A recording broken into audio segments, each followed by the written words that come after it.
Hello everyone, welcome back to the channel. In this video, I will show you how to merge split files using PeaZip.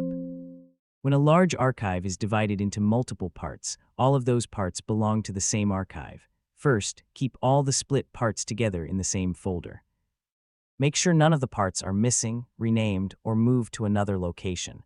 Now open PeaZip on your Windows computer. From the PeaZip window, go to the Extract option.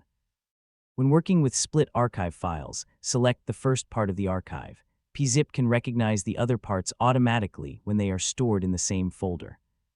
You do not normally need to manually combine the parts one by one. During the extraction process, PeaZip reads the different parts together and restores the original files.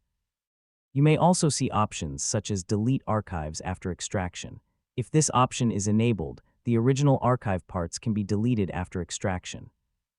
For normal use, you can leave this option disabled. Next, choose the location where you want to save the extracted files, then start the extraction process. PeaZip will use all the required parts and extract the complete contents of the split archive. Remember, every part is important. If even one part is missing or damaged, the extraction may not complete successfully, so always keep all split parts together in one folder. That's how you can work with split files using PeaZip. Thanks for watching. Don't forget to like, subscribe, and follow for more easy Windows tutorials.